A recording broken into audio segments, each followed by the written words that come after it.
Football Psych in the NFL show, and this is Coach Big Boy, Lord Sarge, and good old Shaq. All right, guys, and we have another NFL show edition. We're ready to rock and roll because there is all kinds of news from around the league that we need to get y'all caught up on. So first and foremost, what we're going to talk about today is analysis of the conference championship games. We're going to talk about Super Bowl 60. And we're going to talk about, well, there's been several latest coaching hires we're going to talk about. And then I want to kind of go over some of the main draft prospects because it could affect what happens early in the draft that could have a domino effect to a whole lot of other things. Here in the NFL show, we cover a little bit on all 32 teams as news is important and as it needs to come to you guys. So make sure you put your comments in the comment sections and we'll let you know. So I showed this slide, the matchup predictions prior to these games, and we didn't like it because the ESPN analyst said the Patriots are going to be favored in this game, and we were like, no, we want the Broncos. But, well, the Patriots, unfortunately, did pull this out. I will tell you, I'm a little disappointed in this game. I am a huge Sean Payton fan. I believe that you take points when you can get them. I think missing on the field goal was a huge thing. And also the lack of understanding that weather has an effect on the game. When you're looking at weather reports and you see weather rolling in, then you want to maximize your points early and get as many on the board because scoring is going to slow down. This game was a low-scoring game to begin with. You can't afford to pass on points. Yep. Lars Sarge, what do you think? Sean Payton, go mow your lawn.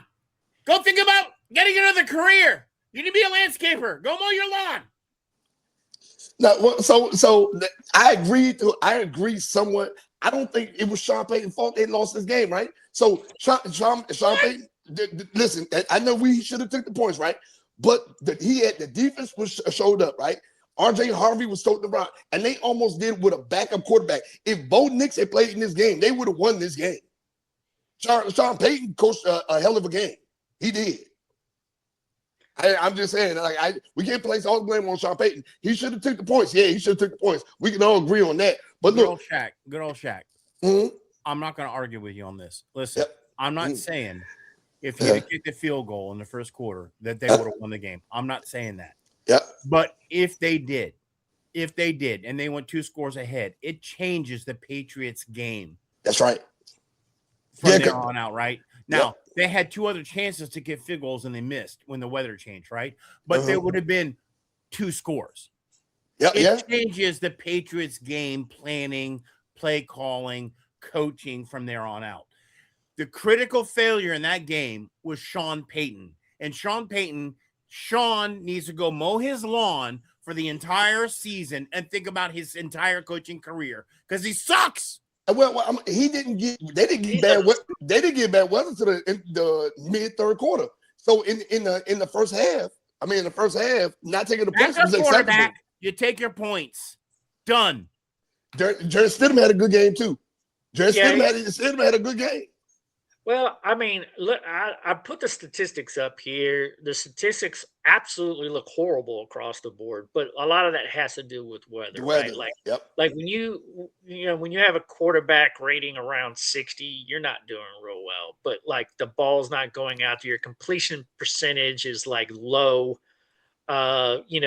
Your running yardage is low. Your receiving yardage is low. Like nothing's really working on either side of the ball. Offensively, defensively, you've got a little bit more to your favor. Like receivers are not going to break away from you too much. And it's a lot of smash mouth when weather goes bad. So, and there's a lot of coaching in it. I don't think Sean Payton actually coached a bad game. I think he made one critical bad decision. Because one of the things I will agree with is, this is football psych, right? I like getting behind the psyche of the game, right? There's something about going up 10-0 in a football game that will mess with the other side. Desperation starts setting in. Hey, well, listen, we've had a couple of drives now. Nothing's working. We need to start taking more chances. It creates more mistakes. It causes all kinds of things to happen. Like when you have somebody on the ropes like that, you punch them in the jaw. And a lot of people go like, well, field goal is not punching you in the jaw. Going for it and making a fourth down does. But I've said this many times on the show. I work in probabilities because I'm an analytical kind of guy. If my fourth down percentage is like 20% and my field goal kicker is 80%, I'm going to take the points. And I'm going to go up 2 scores because now I'm going to make them be desperate. Yeah. Right? Yep. There's a time where it's appropriate to go for it on 4th down. There's other times where you're just like, no, I'm good with the field goal. Let's reset the field. Let's keep going. My defense is hanging in there. Yeah, because Denver defense had a heck of a game too. They played all right. They did. They played all right. I mean, a little bit. And to hold a high power offense, even in the first half, to hold a high power offense like the Patriots to 10 points. I mean, I'm not saying it would have won the game. Yep. I'm saying it would have changed the game. Yeah. Would have totally changed the game. And the probability would have been that they would have won. Or at least got to an overtime. It would have changed the game and it would have at least got them to overtime. No telling what it would have done. But it would have changed the Patriots. It would have changed Vrabel's mindset. It would have changed the OC's play calling. They're now down 2 scores, right? They get more desperate, creates more chances for Denver's defense to get gritty, right? Yeah. It just was the stupidest call I've ever seen. Shame. Except for if you would have made it, right? If you would have made it, they would have been like, "Oh man, we went up 14-0," and then we were like, "Oh, it was a great call," right? Yep. But like, but I just go with probabilities, right? Like it's easy to sharpshoot it when something goes wrong, but it just like you give me that situation again, I'm taking the points because I deal with probabilities, right? Yep. And like to me, this is too much of a copycat league. This league. I say it every year because it's always something different every year. It's just like everybody's going to prevent defense, everybody's doing the wildcat, everybody's doing this, everybody's doing that. This year, it seems like it's the year of just going for it on 4th down.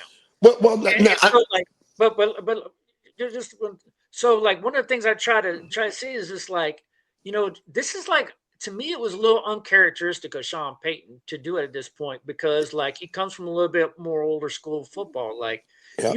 The right call to make, Sean, is you kick the field goal. But you let the league change your thought process. Analytics. You started copying people and you became uncharacteristic because you're following what the league is doing. Analytics. Stop it. You guys stick with your own analytics. You know what right is. Right thing to do at that moment in any given situation. Yep. I do it 100 out of 100 times. I'm taking the field goal. And you know who I blame this change in 4th down culture on? Dan Campbell. Blame it on Dan Campbell. Yes. Once he started doing it, everybody said, well, yes. he was high probability on it. And then boom. And then this year, one of the things that I did notice, we start shifting away from a pass first league this year. The numbers weren't that high for quarterbacks this year, if you look at it. We started shifting back to more. And then I don't know why they stopped feeding R.J. Harvey the ball. R.J. Harvey was eating. Yeah. Right? I don't get so many things that are just kind of like weird. And like, this is my frustration. Like I have frustration with the NFL every year. Yeah. Because again, I'm an analytics kind of guy. And the thing that makes me cringe the most is when some head coach, and they do it all the time, they'll be like, well, I'm following the analytics. I'm like, what analytics are you looking at?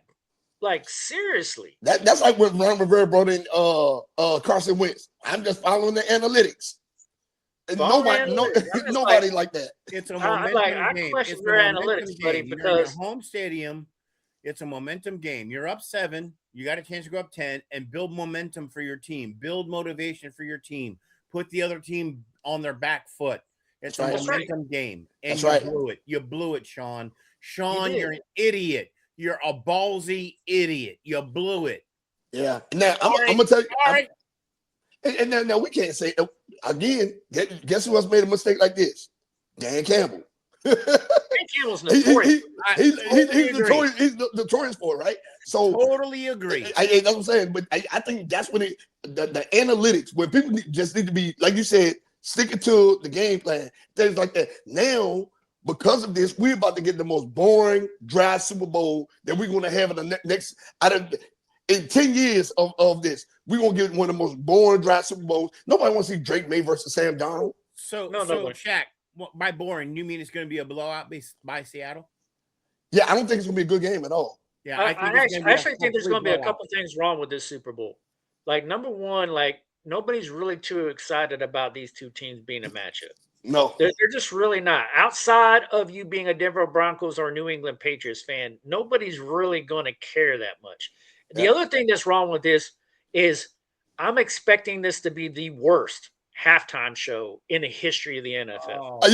Yeah. Like people are not going to enjoy this. No. And like this is going to be a flop. This is not going to be good for the NFL.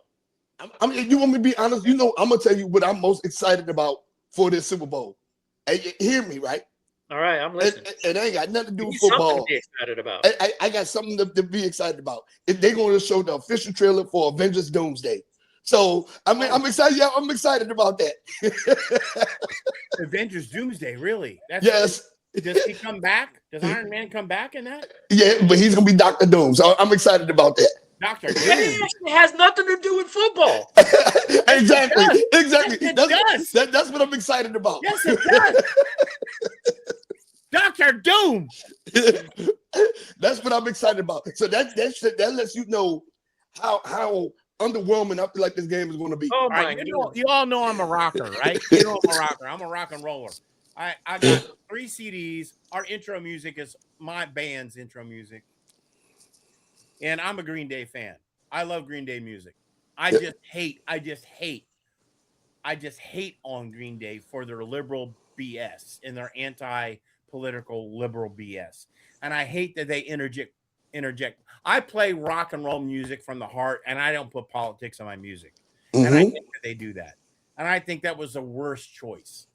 Second, I'm at the liquor store, and I got people going to the what's his name? Bad Bunny. Bad Bunny. Going to the concert, buying liquor before they go to the Bad Bunny. I'm like, who are you going to see Bad Bunny? I'm like, who is Bad Bunny? I never heard of this guy. I'm gonna tell you. Apparently, a really good guy. Great guy. One of the highest selling recording artists in the world. Yeah. Right. So the NFL don't lay down and just be picking anybody for these games. So I won't take that from Bad Bunny, right? But now I want you to think about this, right? Hear me. Look at your core audience. Does your core audience listen to that? I don't listen to Bad Bunny. The majority of the people that's going to be able to afford to go to this game are going to be high-end Caucasian people, you know what I'm saying? Rich black people or people that's financing to go to the game, right? They don't listen to Bad Bunny. So I don't think the average American football player listens to Bad Bunny. Nope. I agree. It's just not. Like if this was a World Cup championship game, maybe. Yep. Right? Like this wrong sport. Yeah. Or boxing. American football players do not listen to Bad Bunny. Yep. It's if I'm to be frank about it, they should pick a halftime show that caters to more of an NASCAR crowd. That's essentially who's in it. That's essentially who's there anyway. Country and Western Star, right? Yep. Yep. I mean, I hate to say it, but that cuts across more of the, But I don't mind a Bad Bunny. That's cool. I get it. It's cool. Well, they did. I don't like it but at all. It doesn't support who watches the Super Bowl. They didn't do a bad job with the Dr. Dre halftime show because he had Eminem, he had 50 Cent, he had people that cross genres of music. Exactly. Yeah. You know what I'm saying? So he had Snoop Dogg out there. Who doesn't listen a little bit of Snoop Dogg here and there? You know what I'm saying? Right. Well, let's keep this moving here. The other game of the conference championship was the Rams and Seahawks. Now, the analytics also said that the Seahawks would win, and we did not like that. No. But it ended up being true. So ESPN was batting 1,000 on this thing, and we were batting 0. But that game, very, very different game because the weather was different. Yep. The weather in Seattle was a lot different than the weather in Denver. And so we had a very, very different result. If you see and you look at the games, like Sam Darnold and Matthew Stafford, their quarterback ratings were 127 plus. Yeah. They're very different than the 60 of the other game, right? Their completion percentage was good. They both threw for over 300 yards in the game. They both threw for 3 touchdowns. Yep. It was a firestorm out there of a game. Shaq, this one I'm going to start with you. What did you think about this game? So high intensity. I thought the Rams was going to pull it out. Now I hate to say it. I hate to say this, but I think this was Matt Stafford's last chance. I think that this was it. That was this last round. This team was complete that they had. Defense was a little banged up, but the team was complete. Puka Nacua looked good. Man, the offense looked good. I just think I think in this game, Sean McVay was just outcoached. The defense, Seattle's defense stole the show, essentially. Though Seattle's offense did put up the points, their defense stole the show. They was like, nah, hold on. This game is getting a little too close, et cetera, et cetera, et cetera. And the Rams still could have won the game. So, exceptional football. This game was one of the greats. Yeah. Lord Sarge, what do you think? This is another Sean who needs to go home and mow his lawn because he doesn't know what he's doing as a head coach. Why do you say he doesn't know what he's doing? Sean McVay knows what he's doing. No, he doesn't. He's in the fourth quarter. He's in the red zone. He's 4 points down. And instead of taking the points and kicking a field goal and pulling you within 2 with time on the clock and your defense has got Seattle down, he decides to go for it and blow it. And he puts it all on Stafford's back when Stafford is struggling because, to Shaq's point, the Seattle defense is tough. Yes. Tough and pressuring him. And he puts it all on Stafford's back, being all gung-ho like a dumbass. What better quarterback? He should have taken the field goal, put it on his defense, who was holding him at that point, and giving the Stafford the chance to get it down and get a field goal range and win by 2. Total Sean McVay screw up. Sorry. Go mow your lawn. Now I'm gonna tell you. Now I agree with a lot of stuff you said, Lars Sarge, but I want you to think about this though, right? Out of all the remaining quarterbacks that were left in these playoffs, Matt Stafford's the guy. I would put it on his back. Like out of all the quarterbacks that were left in this playoffs, you know what I'm saying? So you would trust Sam Darnold, Jarrett Stidham, and Drake May over Matt Stafford in a close situation. I would have put it on Matt Stafford back. That's what he get paid the big bucks for. Right. So here's where Lars Sarge and I we talked about this. Like I might be a little old school, but I'm not going to apologize for it. Mm-hmm. Right. This is one where Sean, like in this moment, you're dealing with the law of probabilities again. Yep. To me, if you are down by 4 scores and you are stopped, and it's not 4th and inches, right? And there's time left on the clock, which there was. I kicked a field goal, and I come within 1. And the reason why I kicked the field goal and come within 1 is because if I believe my defense can stop, then here's what happens. Matthew Stafford only needs to get to about the 35-yard line, and we can get the game-winning field goal. Otherwise, in this scenario, and the scenario that he has, if you fail, I now have to put on his back to score a touchdown. Yeah, with the time remaining, and that's a lot harder to do. Right. So I like the field goal in this situation. And here's what happens: well, what if Seattle comes and scores back you a touchdown? Well, you're still within 1 score, and then you only got to get 1 score back. Right. So like I'm still dealing with probabilities, right? And I know I'm nerding out on all you guys. You guys are like, man, Coach Mad Mike, I didn't know you were such a freaking nerd. Well, listen, I'm just saying, like, I just think things through. Like analytically, and I take the 3 points and I believe in the defense. Because again, if I stop Matthew, come here. All you got to do is get to about the 35, and we're walking off. It's going to be a walk-off field goal. Yep. Yeah. All right. And Matthew could do that. Matthew could do and that. he can do It that. proved. I don't necessarily, even though you could put it on his back, I would feel a lot more comfortable putting it on his back to get me in the field goal range than put it on his back to win the game. Probabilities Yep. were that was a much more probable than them getting Pakua into the end zone. Seattle's defense, to your point, Shaq. To your Secondary. Point, Seattle's defense was tough. Yes.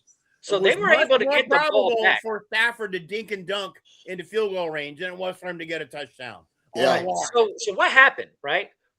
They did make the stop defensively. Yep. They did get the ball back, but then they were in desperation mode to get a touchdown.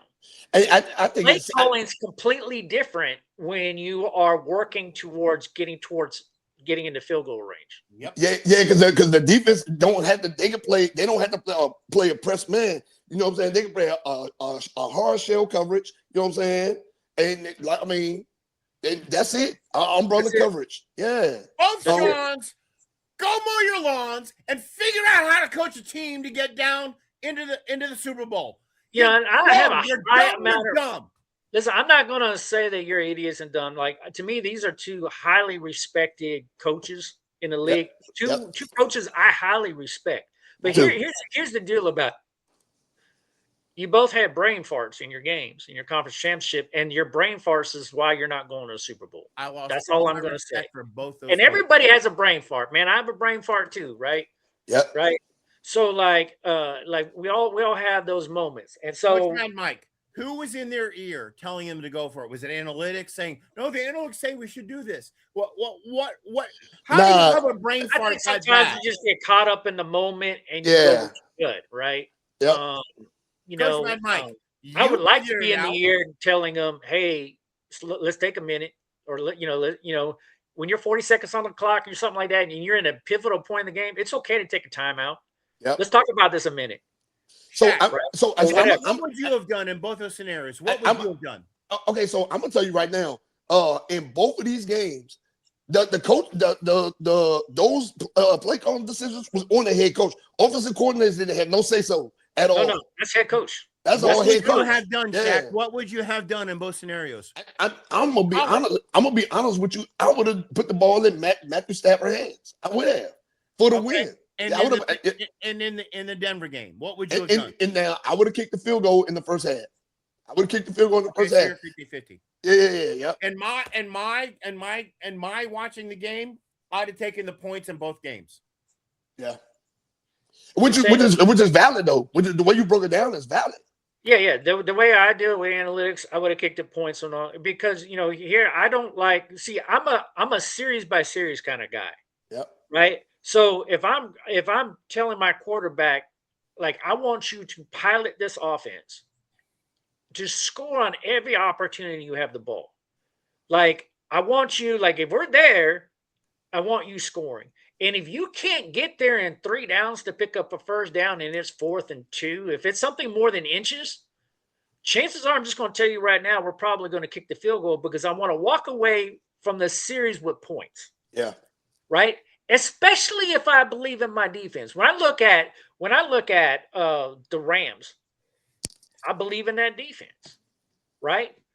Well, Jared Verse was having a good game. When I look at Denver, I believe in that defense. Yeah. So I want to walk away with points, and then I want to reset the field. And you know who else had a good game? Somewhat, Emmanuel Forbes. Emmanuel Forbes had a decent game. He did. Yeah, he had a decent game. So listen, he had one bad play that I saw, but other than that, he did a good game. He didn't play till the second half either. He was out the first half. Yeah. He was limited. So here's the deal, Shaq. This is why I'm so forceful on how bad Sean McVay screwed up this game and cost them a Super Bowl. This is why. Because on that drive, there were still 4 minutes on the clock. Yeah. When they went for that, they actually had momentum in the game.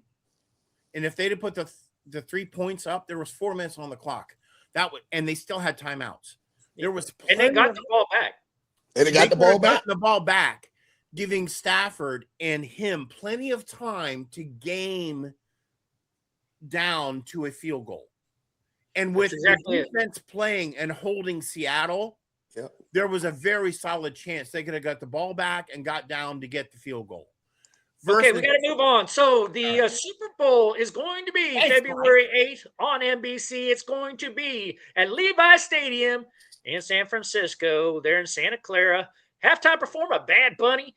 But these guys are going to do it, and it's going to be at 6:30 Eastern Standard Time.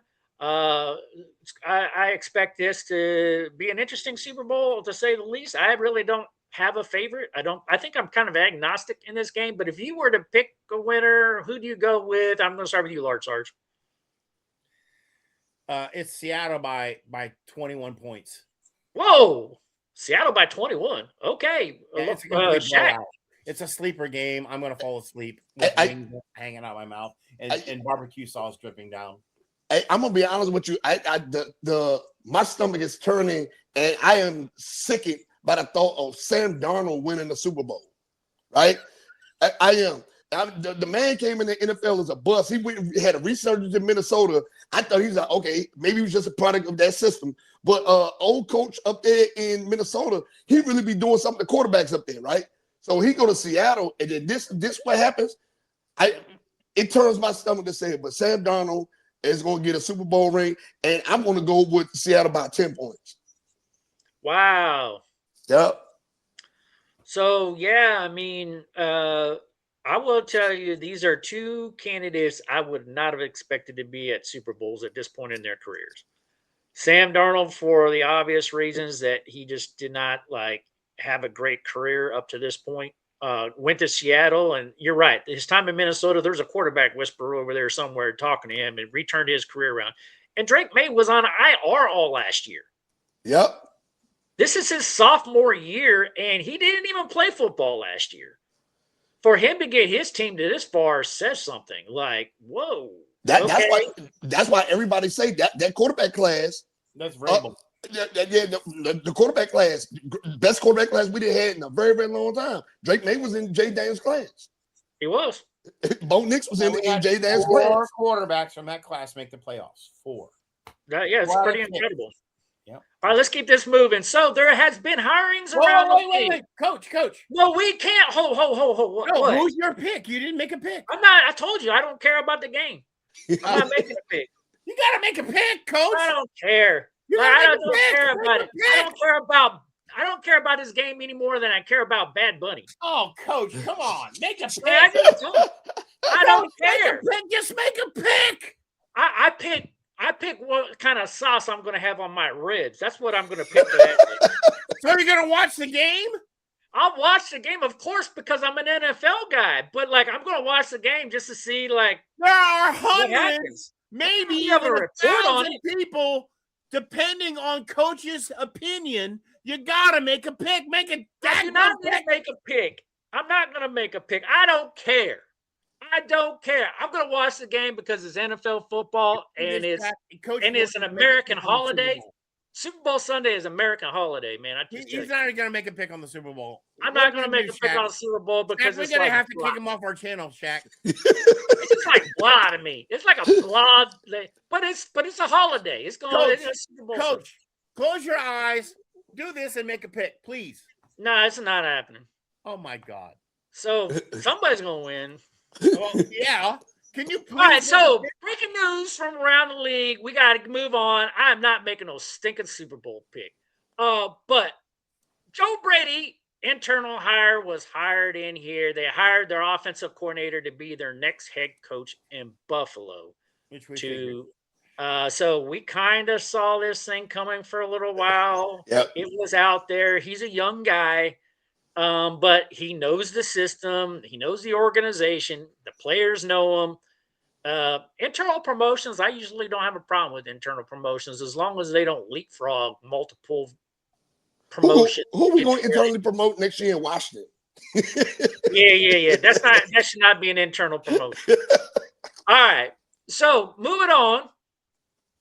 The Commanders, we came up with our defensive coordinator. That's it. We got the defensive back coach. I told you we were going to get somebody's position coach because that's all we were going to attract in Washington. And we got DB coach Durante Jones. Well, now, All right? now, Has 1 year of defensive coordinator experience at LSU, Yep. and a couple of years at the high school level. He's a defensive coordinator. So now I looked at who some of his mentors were though. Vance Joseph, Brian Flores, and Flores. Yes, and then not only that, he's a local guy. Fun fact, I know Junior go to Bishop McNamara. He went to Bishop McNamara and graduated from Morgan State. That's right, he sure did. And so one thing I think it's very, very interesting, those connections. And if you believe that he's going to bring a Brian Flores defense kind of style, because that's the scheme that he did, when you knew that you weren't going to get Brian Flores in the door, then you're like, okay, I can kind of understand. And we have been talking already when it comes to Commanders, because we do that live stream every Monday. So for those of you who might be watching, who goes like, man, you guys are talk a lot of Commanders news. Well, we live stream Commanders news every Monday. You can watch that at 7 p.m. Eastern time every Monday. But like, we kind of knew, for those of us that are Commanders fans, that we weren't going to attract a big name in Washington at either one of our coordinator positions, especially after our offensive coordinator hire. It's just things are going bad in Washington, and you're just not going to attract a big name to a bad situation. But I can tell you right now, this is only adding more fuel to the fire for Dan Quinn to be gone. I'm gonna tell you, we're gonna be 4 games in before Dan Quinn is back taking over play calling. So that is Shaq's official position. Yep. I think he's going to be fired next year, but I don't think, I'm going to go against you a little bit, Shaq. I think he'll play out the season, only because who else you got? Like, if you had a strong assistant head coach within the organization that you can make an interim coach, you can say, okay, I can fire you. But I think that they'll ride him out, even if we go 0-17. I think we ride him out and we fire him the following offseason, because you're not going to improve as an organization by firing Dan Quinn at game 4. But that's just my thought. Not now, but we do got somebody that's been an assistant head coach in this organization for a while, Brian Johnson. And we got Anthony Lynn on this. Brian Johnson's going to stay. You don't think so? No, I don't think Brian Johnson's going to stay. I think he's going to be gone here. Rumors he's gone. Yeah. So, all right, so here's my 2 cents on this hire, guys. Yep. So local news up here is on fire about this guy, because he's been all over. He's seen a million different. He's been high school coach, LSU coach. He's been in the. He got experience. FL, yeah, he's got experience all over the place. Yeah, and he knows Flores' system, right? Which was in a very aggressive system. The problem here's the problem, and so we've been screaming in DC. We've been screaming for radical change, right? No more of this old school, bring the known commodity. We've been screaming for change on all levels, right? Yep. So Dan Quinn answered the mail, right? We go for bowel movement, and now we got another. We added to it by bringing this guy in. We don't have an OC or DC that's ever been in that position before, right? Yeah. Dear God, did we take on risk? Dan Quinn brought the risk, right? With risk does come reward. With risk does come complete and utter failure, which means he's lost his job. So we brought the risk, but we also entertained reward, right? It could work. The problem with bringing this man in to us and what he knows about defensive, what he brings to the table is we don't have the player personnel to execute what he knows. That's the problem. We just don't have the players to execute the defense that he knows, that high risk blitz package, that quarters. We would have to go after a Styles kind of guy. You can't get us the edge, which doesn't get, we don't have the guys that it takes. We would have to go all out in free agency and the draft to get him a defense to do what he would have to do to bring us a Vikings style. You can't go from Harrison Smith to Quan Martin. Like, you just can't. Exactly. You can't. So we don't have the player personnel to do what he would want to do. I will not poo-poo this guy. He's got a ton of rounded. He's never been in the role, but he's been under a hell of a lot of people, and he's seen a hell of a lot of stuff. Okay, he's never been in the role. I think is a way better hire than Blau movement is in terms of his overall football experience in different systems, different things, but he's never been in the role. So okay, guys, well, we have to move on. What I will tell you this is please pay attention to our live stream that we have every Monday where we talk about the Commanders, because we're going to talk player personnel. We're going to talk about what he might be able to do within this role. I will tell you, for those who do watch that show, he's going to be another name that's going to be on my disappointment tracker. Yeah. All right. Moving on. Another one. McCarthy was named the 17th coach in Steelers history. Yep. He is the new guy, and they're already like, hey, welcome home. And I was just like, that guy's never coached in Pittsburgh before. I had to do my homework on it. Yes, he did. He was coached at the University of Pittsburgh. That's right. That's where he went to school at and stuff like that. So, because at first when I saw the sign, welcome home, I'm like, this guy was never been in Pittsburgh. Nope, he did. I did not know. So I did my homework. But yeah, he was at the University of Pittsburgh. So it is a coming home for him. That's where he went to school. That's where he was a graduate student. That's where he kind of really got into coaching and stuff like that. So, okay, welcome home, Mike McCarthy. After all of these years, it's been since 1992 since you've been in the Steelers area. And I hope this works out. But as a 62-year-old coach, it's very weird for Arthur Rooney for me, because typically it looks for a guy who wants to be around for 15 to 20 years. When you're 62 years old, I don't see you being around 15 years. You know what that hire is? That's what I call a meatloaf hire, right? It's consistent, it's warm. You're gonna get, you put your ketchup on it, it's meatloaf, right? Yeah. You expect meatloaf. And that's meatloaf. There's not going to be any pizzazz. It's going to be exactly on your plate. Okay, it's meatloaf. I got it. They might make the playoffs, or they might not. It's going to be right down the middle of the road. They're not going to suck enough to get up in the draft to get a quarterback. They're not going to be good enough to get in the playoffs. Maybe not. Pittsburgh's about to start a rebuild. It's meatloaf. Yeah. Yeah, they about to start a rebuild. They need somewhere between 7 and 10 wins. That's it with McCarthy. Yeah, I threw out his whole tenure there. Yeah, but I will tell you, you can't put me in the suit and serve me the meatloaf. Yeah, I want some steak on my plate. Right. So, like, okay. Do you agree? Is that a good assessment? Do you agree? I think it's a great assessment. And you know what, Lars, congratulations to you. I like your assessment. Yeah, I'm not like poo-pooing this idea, but I'm not like excited for Pittsburgh either for this particular hire. I kind of get it, right? Yeah. Like, okay, I kind of see who's out there. I mean, let's see who brings in. Mike Tomlin was ready to take a gap year, and he's just like, listen, I've been with the team 18 years. I need a change in my life. Okay. And then when you looked at see who was out there, Mike McCarthy's not a bad choice. It's not a bad choice. Sean McDermott. It depends on who he brings in. If he brings in a good OC and a good DC, it could be something. Well, I'm more excited about Tomlin coming to figure out. Yeah, but they need to figure out who's their quarterback of the future going to be. Facts. That's the problem. If you get meatloaf and you get that 7 and 9, they're not high enough to get a good quarterback, right?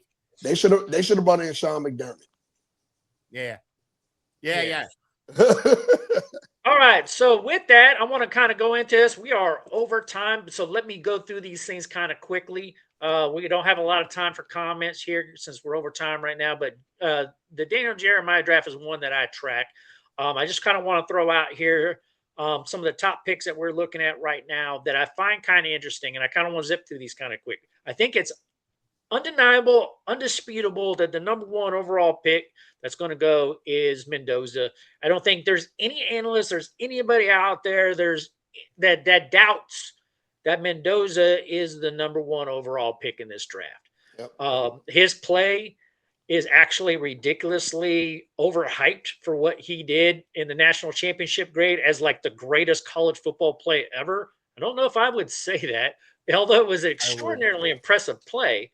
I would. But man, there's so much hype around this guy. He's going to go number one overall after winning the Heisman and after having that national championship game win with that incredible play that he did going forward on fourth down and getting the touchdown.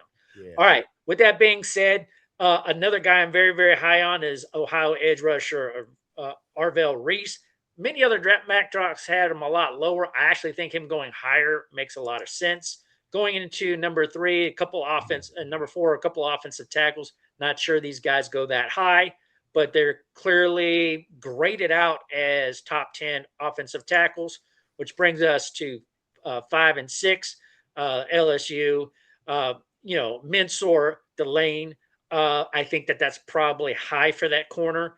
But you have David Bailey as the edge. I don't know if I have David Bailey as the next edge rusher coming off the board necessarily at number 6 to Cleveland, but that's where this mock draft has him, which means like for the Commanders, it would be Styles. I don't really like that pick for Washington. Jeremiah Love at number 8, I find very, very interesting. And because Jeremiah Love, who we all would agree is probably the best talent in the draft, if you want to trade up to get Jeremiah Love and get before the Saints, you can look at Washington at number 7. You can look at Cleveland at number 6, but you would jump up a little bit higher than the Saints because probably if Jeremiah Love is there at the Saints, they'll probably pick him. So you need to look at Washington. You need to look at Cleveland. You need to look at moving up ahead of the Saints if you want Jeremiah Love. Coach. Yeah. They need a Alvin Kamara replacement because he's at the end. That's right. He's at the end. Then it brings us to the Chiefs. You have Reuben Bain. I actually think Bain could go higher instead of one of those offensive tackles or the corner. Then you have Jermod McCoy. I don't think he's a top 10 pick personally. This is just where this draft has him. I have him maybe in the top 15, but I don't think I have him at number 10. So what is left off of this that I find kind of interesting is Caleb Downs. Yeah, I was about to say Caleb Downs. Yeah, I see Caleb Downs being a top 10 pick. Another one that they had in this particular draft, Carnell Tate, the other Ohio State player, wide receiver. He could go a lot higher. Edge rusher Akeem Missior out of Miami could potentially go higher. They have him around 17. Kendrick Falk out of Auburn. Yep. He could definitely go a lot higher. And so I find those things to be pretty interesting. With that, I have some final news that we are that I'm following tightly right now. I want to get out to the fans. And that's Brian Daboll. It's looking like he's gone through his second interview today with the Las Vegas Raiders. So there is a high chance that Brian Daboll becomes the next coach. I am following that story very, very closely because it very much could happen. Daboll to the Raiders. Okay. So good choice for them. So what are you saying, Shay? You got that confused look on your face. Why are they not beating down Sean McDermott or Mike Tomlin's door? What are the Raiders doing? They're going to be very, very high on the ball. So because maybe McDermott sitting on the beach in the Caribbean somewhere, and I think Tomlin is. I think what Coach said. Tomlin's taking a year off. Yeah. Yes, I think he's taking a gap year. Daboll wants to be in the game, and Daboll might be really good for the Raiders. He might be the change they need. They're going to get. He's be better than Pete Carroll. Oh yeah, hell yeah. But I'm telling you, with the first round, Jackson's impressed. with the hottest quarterback the league has seen in a long time at the first round, any head coach is going to want to take the Raiders. Dude, the hottest tight end, the number 1 draft pick quarterback. That's a cool head coach position right now. Dude, best quarterback that came out in the last 10 years is Joe Burrow. And Fernando Mendoza ain't nowhere close to him. I can't argue with that because I'm an LSU fan. With you on that. I'll beg to differ. I will tell you I'm high on Joe Burrow. Me too. I will tell you Burrow, but I beg to differ. Well, I think he's every bit as good as Burrow. Who is? Mendoza. We're going to find out.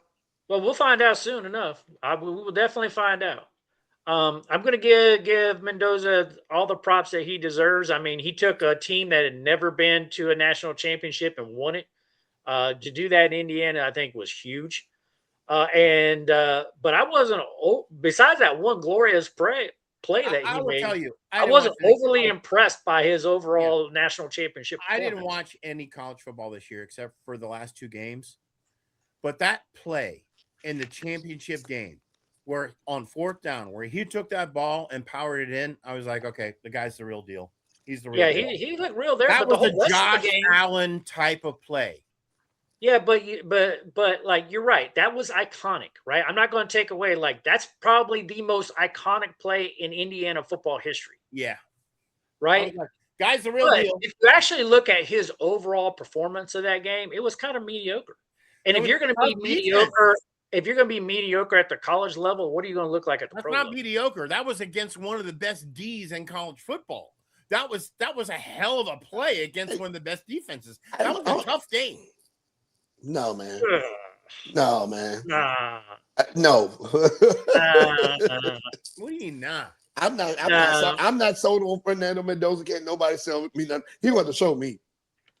Yeah, I mean, we'll see, right? We'll see. I will tell you what I saw with Joe Burrow when he was coming out of college. That dude lit everything on fire. He was a stud. Yeah, I knew he was gonna be a beast. Oh my gosh! Yeah. Like he went into every football game and goes, "You can't. I don't care what defense you have. You ain't gonna stop me from scoring." Pretty much what Mendoza did. And no. Like if you looked at their stats and you put them side by side, Joe Burrow knocks the socks off of him. If Fernando Mendoza was in the SEC, we wouldn't be having this conversation right now. True. Yeah. And to me, if you're not in the SEC, you come with already one strike against you. Yeah. Because to me, if you're not part of the SEC, true. If you're not part of the SEC, you're not really going up against top NFL prospect kind of players every week. Yeah. Nah, man. So anyway, guys, that's our show for tonight. We have got to wrap it up. Great show, everybody. Stay tuned. We will have another show tomorrow, and we will continue the conversation. This is Football Strike, baby. We appreciate you guys, and we are out of here. Let's go, baby. Let's go. We out of here.